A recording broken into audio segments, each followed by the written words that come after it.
Olá, querido estudante, sou o professor Leonardo e nós vamos agora dar continuidade ao nosso assunto de química. Dessa vez, nós vamos trabalhar, sabe o quê? Vamos trabalhar o estado gasoso, tá certo? O estado gasoso. Nós vamos trabalhar a característica dos gases, vamos conhecer a teoria cinética, também vamos trabalhar as variáveis de estado. Só após a gente trabalhar as variáveis de estado, nós vamos conhecer as transformações gasosas.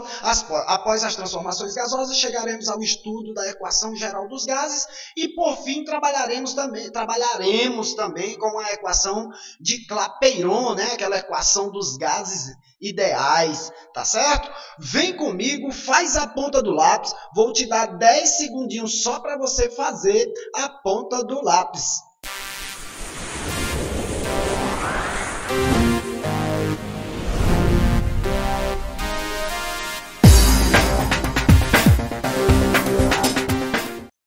Muito bem, já estamos de volta. Olha, quero dizer a você que esse assunto ele é de muita importância. É muito importante você ter a noção, ter o conhecimento do estado gasoso, um assunto que é muito cobrado no ensino médio, no vestibular, no Enem também sempre traz essas questões e cotidianamente também você tem que ter noção desses assuntos aí para estar conversando, para estar explicando as coisas aí aos amigos, tá certo? Muito bem, vamos para nosso material propriamente dito. A gente já entra aí no estudo dos gases. Observe essa animação que eu trouxe para você ter ali mais ou menos como se comporta esse estado físico da matéria e os gases, né?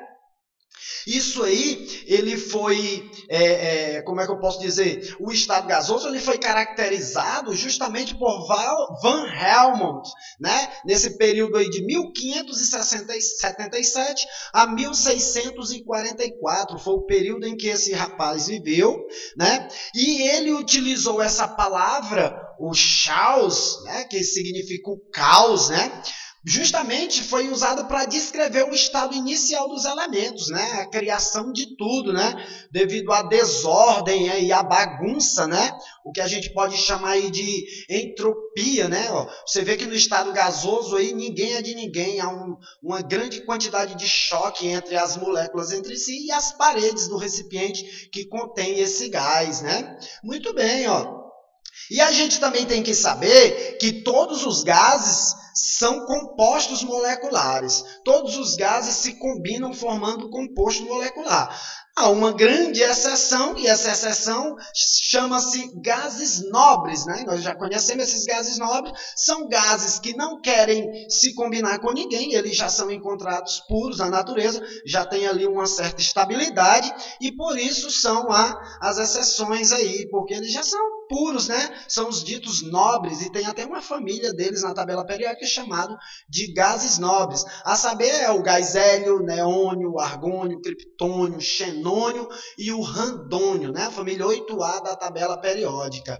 Tá certo, pessoal?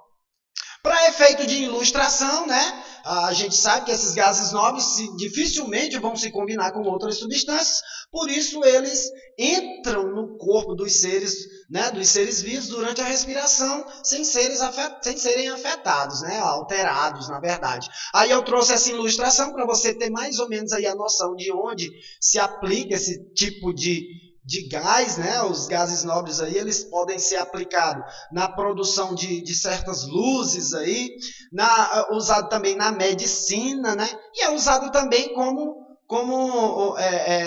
em dirigíveis, né? Por ser gases muito leves aí também são usados em dirigíveis, né? São formados por átomos isolados, por isso ele tem essa característica aí de não se combinar com ninguém, tá bom?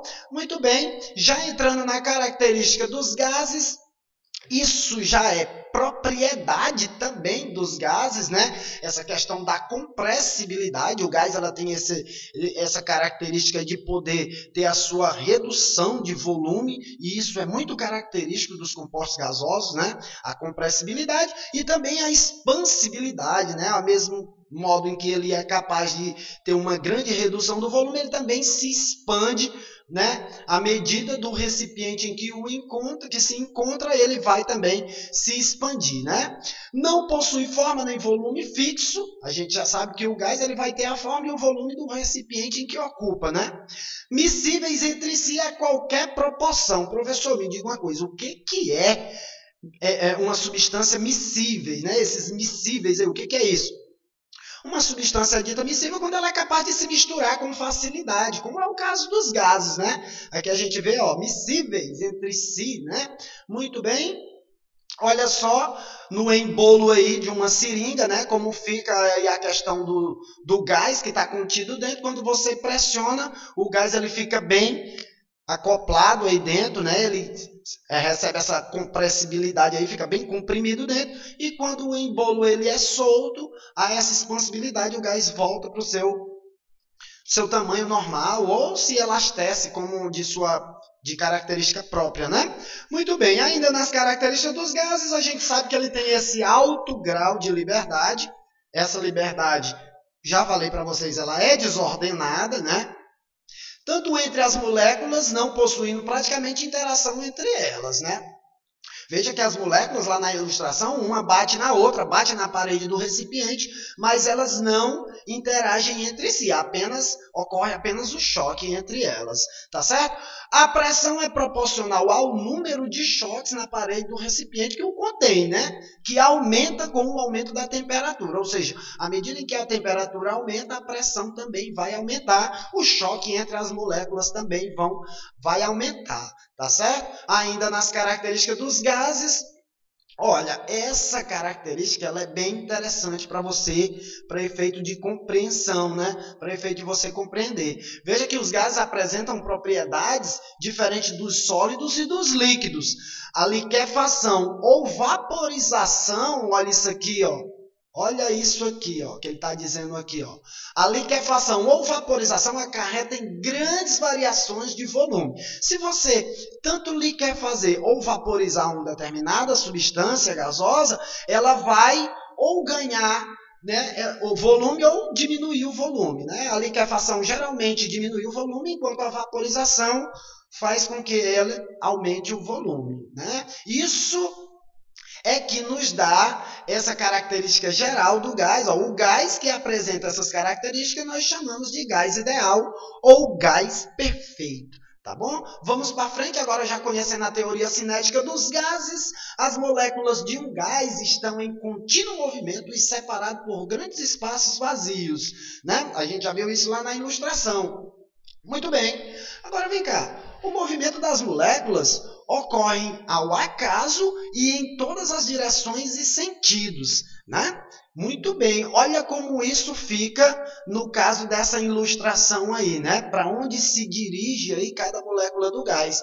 Veja que a bagunça é grande, né? A entropia é muito grande num recipiente onde se contém ali um gás. A pressão do gás é resultante das colisões das moléculas, né, contra a parede do recipiente e tal. Entre as colisões e as colisões entre as moléculas, que são elásticas, sem perda de energia, e as moléculas são livres em seu movimento, ou seja, não existe interação entre elas. Está dando para ler direitinho aqui? Muito bem, não existe interação entre elas, né? Entre as moléculas. E isso aí fica bem representado nessa ilustraçãozinha que eu trouxe para você. Olha aí, ó. Essa ilustração ela mostra justamente isso aí, ó. Você vê que no recipiente aberto, ela tem ali o poder de fuga, né? De saída ali, de ir para outros espaços fora desse recipiente. Já dentro de um recipiente fechado, o choque acontece e as moléculas continuam interagindo entre si, mas aqui, ó, veja, ó, aqui ela continua interagindo entre elas mesmas. Olha aqui a direção aqui onde ela bate e segue o seu caminho dentro do próprio recipiente, né? Um recipiente fechado, no caso, né? Vamos conhecer as variáveis de estados de um gás. A principal delas, ou a primeira delas, aí a gente já vai estar falando da pressão.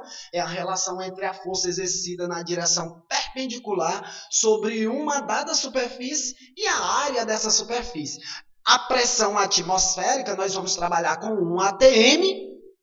Mas também nós vamos fazer essa conversão para 160 milímetros de mercúrio. Vai depender de como uma questão, ou como um enunciado, ou como uma situação, problema, vai trazer essa unidade em que se trabalha aí a pressão atmosférica. Se for o caso, a gente faz a conversão de ATM para milímetro de mercúrio. Se vier em milímetro de mercúrio, a gente pode transformar para ATM, para até mesmo deixar todo mundo numa unidade e se trabalhar da melhor forma, né? Muito bem, saindo aí da pressão, a gente vai conhecer agora o volume, né? Volume esse que é ocupado pela matéria, né? O gás, no entanto, ele vai ter ali o seu volume dentro de um cubo, comprimento, altura, largura, né? E essa unidade é trabalhada em metro cúbico, em decímetro cúbico ou litro, ou em centímetro cúbico ou mililitro, como a gente já conhece. Ó, eu deixei até aqui já anotadinho, ó, o metro cúbico, ele é igual a 1000 decímetro cúbico ou 1000 litro, né? É basicamente um tanquinho aí, uma piscina pequena, 1000 litro é uma caixa d'água, né? Já um decímetro ou litro é essa unidade usual que a gente compra mesmo aí, o litro de leite, né? Essas coisas líquidas que a gente compra já no litro aí, mais usual. E um centímetro cúbico ou mililitro, né? 0,001 litro aí, para também deixar isso esclarecido, para lá na frente, num possível cálculo, a gente ter essas unidades já em mente, tá certo? Muito bem.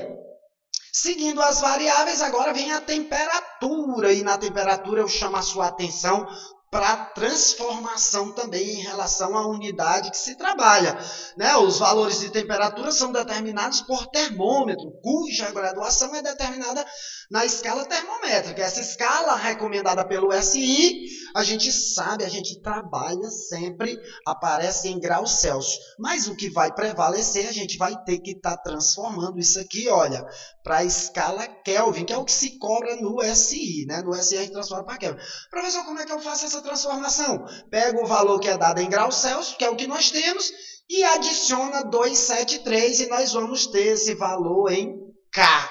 Tá certo? Essa temperatura em Kelvin. Por exemplo, transforma, olha aqui, 26 graus Celsius para Kelvin. O que nós vamos fazer? Simplesmente pega aqui o valor onde tem graus Celsius, troca pelo 26 que ele dá.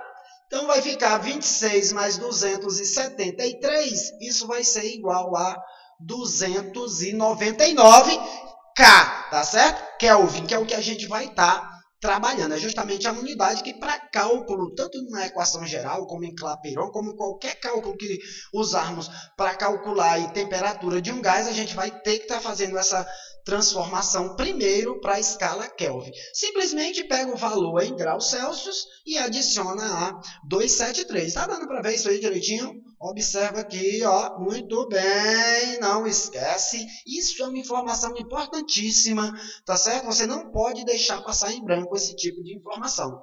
Ainda nas transformações gasosas, aliás, passando para as transformações gasosas, agora a gente vai conhecer a lei de Boyle, né?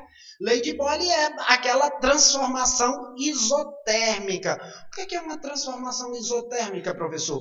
É uma transformação em que a temperatura ela vai ser constante, né? Massa fixa, temperatura constante. O volume ocupado pelo gás é inversamente proporcional à pressão exercida. Matematicamente, duas grandezas são inversamente proporcionais quando o seu produto é constante. Olha aqui para a lei de Boyle, ó.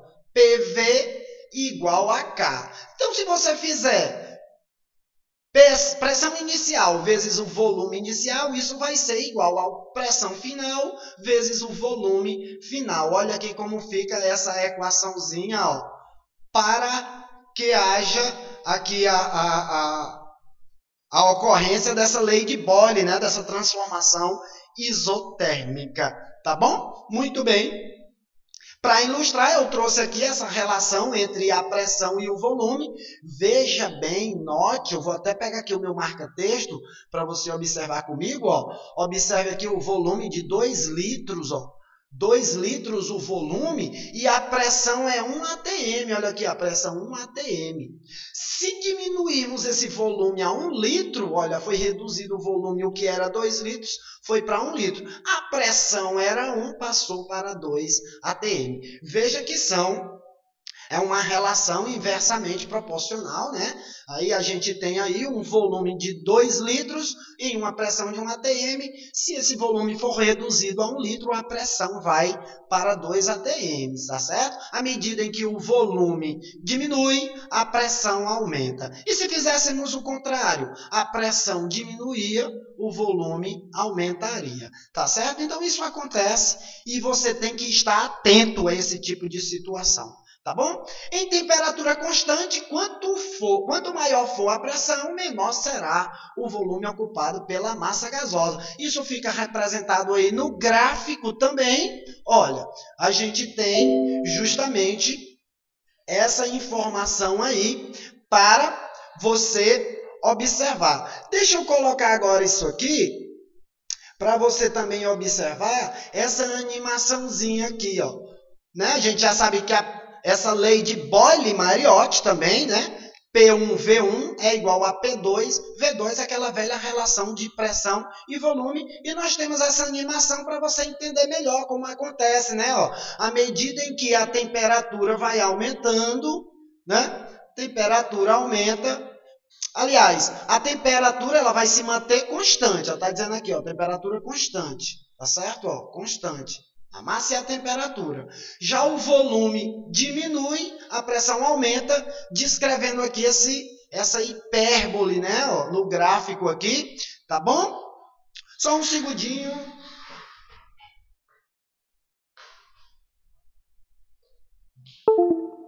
Pronto, já estamos de volta. Vou só ligar ali que estava desligado. Já estou aqui com vocês, muito bem. Eu sei que vocês estão observando essa animação aí que mostra que massa e temperatura constante, nós vamos ter justamente essa animaçãozinha aí, né? Que mostra o volume diminuindo e a pressão aumentando, tá certo? Muito bem. Essa é a ilustração que eu trago para vocês aí em relação à lei de Boyle. Tá bom, meus queridos? Então, fiquem atentos a isso aí. Vamos aqui para frente, ainda nas transformações gasosas, que nós temos agora a lei de Charles e Gay-Lussac, né? Essa transformação isobárica. Professor, o que é uma transformação isobárica? Baros, né? Deriva do latim ali, que é pressão. Então, isobárica é pressão constante, né? Veja que aí a gente vai ter o volume sobre a temperatura. A pressão vai se manter constante, né? Ó, olha o que diz o enunciado aí dessa transformação gasosa, dessa lei de Charles e Gay-Lussac.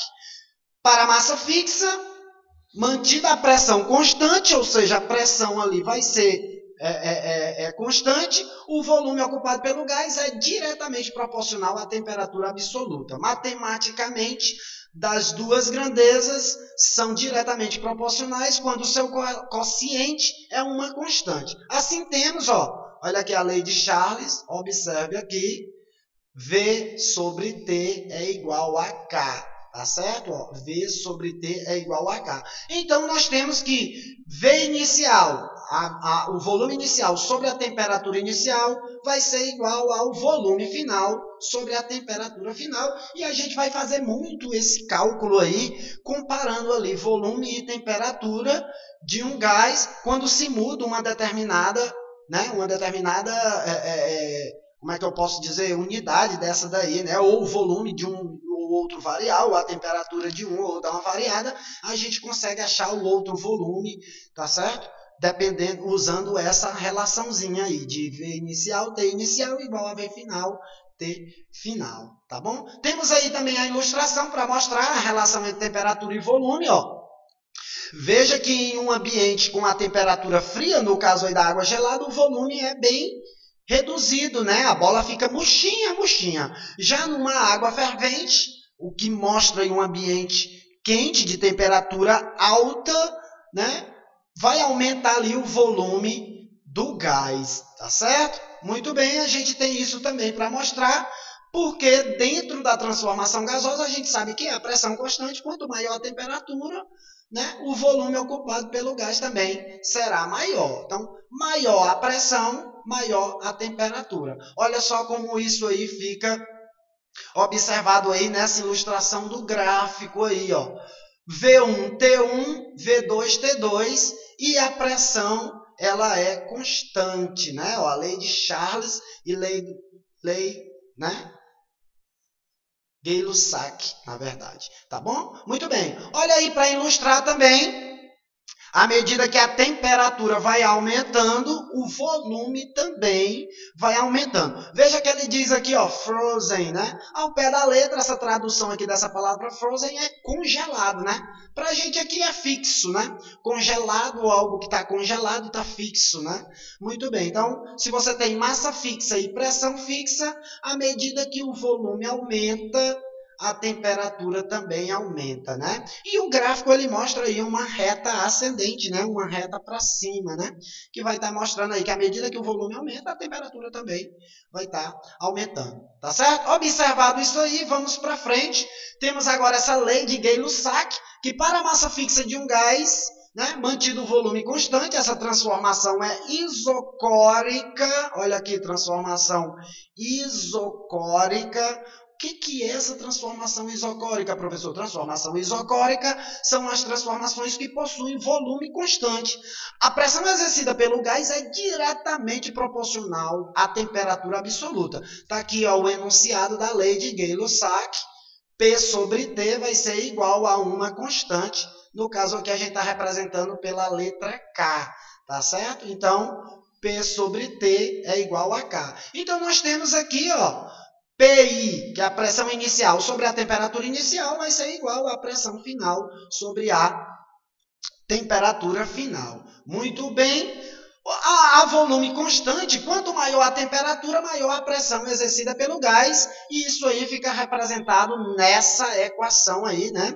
Muito bem, vocês observam essa equação, esse gráfico aí que mostra P1, né? Está para T1, P2 está para T2, isso vai mostrando aqui, ó, uma constante, né? Que vai se observar em relação a esse gráfico, que é justamente igual àquela lei de Charles e Gay-Lussac, só que agora aí é pressão sobre a temperatura 1 igual a pressão sobre a temperatura 2, né? Muito bem, temos que ir para frente. Agora a gente já chega na equação geral dos gases. Essa equação geral dos gases, ela relaciona as três transformações gasosas que nós vimos até aqui. Ó.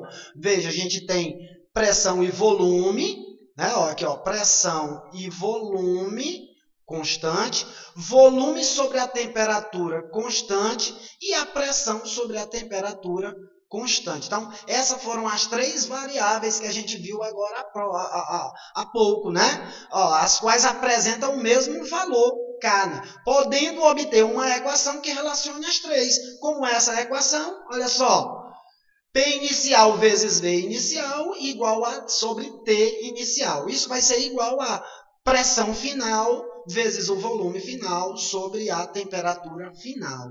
Então, aqui a equação geral dos gases, PV sobre T. 1 vai ser igual a PV sobre T2. Tá certo, pessoal? Muito bem. Saindo da equação geral dos gases, a gente entra na equação de Clapeyron. Para um mol de qualquer gás, né, o P vezes V sobre T vai ser igual a R, né? Então, esse valor, o valor de R na CNTP, pode então ser calculado assim. Você tem ó, a pressão de 1 atm, a pressão de 1 atm, que no caso aqui vai ser o P.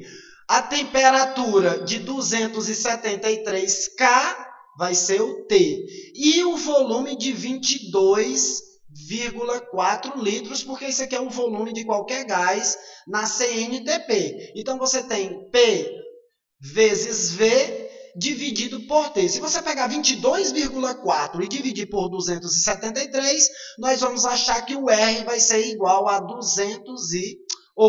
0,082 atm litro por mol por Kelvin, tá certo? Então, com isso, a gente fica com a equação de Clapeyron, que é uma equação para todos os gases ideais, aqui, ó, PV igual a nRT. Quando eu aprendi isso no ensino médio, meu professor falava muito que por você nunca rezei tanto, né? Aquela frasezinha que os professores falam para a gente decorar. Mas isso aí é a equação de Clapeyron e nós vamos usar isso aí em todos os outros, em todos os exercícios que cobre essa equação dos gases, tá bom? Isso era tudo para a aula de agora. Fica um forte abraço aí. Até a próxima aula. E um grande abraço a todos vocês. Tchau, até logo.